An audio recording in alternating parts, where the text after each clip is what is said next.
Okay, Robin, we're going to talk briefly again about the anxiety you feel with your impending retirement here, and how that is kind of wavered in your mind. Your feelings kind of go up and down. The fear of the unknown for what you'll do afterwards can be overwhelming at times. So what I want to ask you to do is tell me somebody that you know personally, or maybe on movies or TV, or someone that seems like they're never anxious. They handle their anxiety. They're confident. They don't worry about things that you might worry about. Can you think of a person like that? Well, I know of a good friend that I have through church, and Janine is her name, and she is a fairly self-confident person, able to handle changes and things that are not difficulties in her life that just would bother other people. She handles them well. Just don't seem to get to her. How do you? What specific things does she do that make you think that? Well, she is able to talk to other people about it. She does a good job of being upfront and relating to other people her circumstances, not over in an overbearing way, but just discussing them openly with others. And you think that helps her reduce that? I think tension? so. When you can talk about your problems openly with others, especially those in your close circle of friends, that really does tend to relieve your mind somewhat. Do you feel like you're very good about talking about your problems with other people? Not or you're necessarily. I am more private.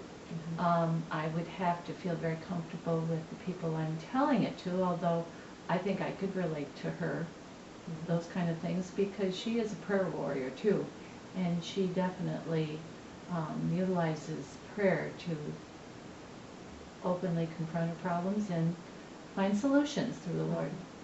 So maybe practicing talking to other people about your problems, and not just anyone, but close friends you trust, seems to work for Janine. That might be a strategy for a way that you can manage your stress and uncertainty about the future. Yes. What are other things that Janine does that makes her look very confident from the outside?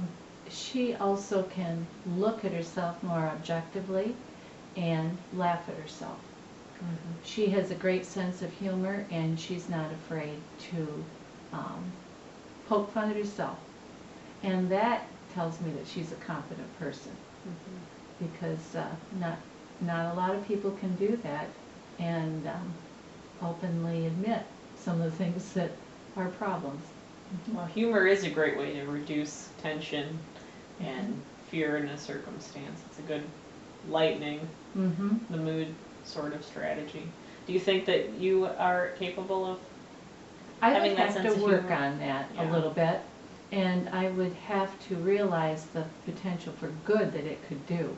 But I see that really being an asset for her, and I think that could work for me if I practiced a little bit more.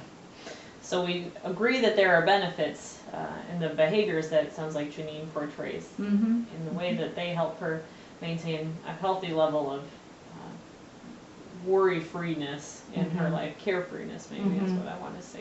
Not that she's not aware of the problem, but she is, that these are her stress reduction techniques. Right. And maybe by practicing them yourself and modeling some of Janine's behavior, acting like you are Janine in certain circumstances, it sounds like we might be able to minimize some of the anxiety that you feel. That sounds good. So let's come up with some strategies in the next couple of weeks to focus on how you can, well, you can even start now. Start thinking about things that Janine does and in your daily goings about at school. Maybe have a reality check moment where you're confronted with a circumstance, and you, instead of doing what your normal behavior might be, like remaining private or staying inside to yourself, try sharing some of those feelings with close friends, or try making a joke to lighten the mood instead of being entirely serious about it all the time. I'm sure, being an introvert as I am, it's a new process for me. But I'm sure over time with practice that could become. And we're not trying to change entirely who you are, Mhm. but we're saying that sometimes our behaviors have negative impacts on ourselves that we aren't aware of. Mhm. When we see those positive qualities in other people, it is possible for us to change our behavior and mimic positive behaviors that we see in other people too when we're aware of them. Mhm.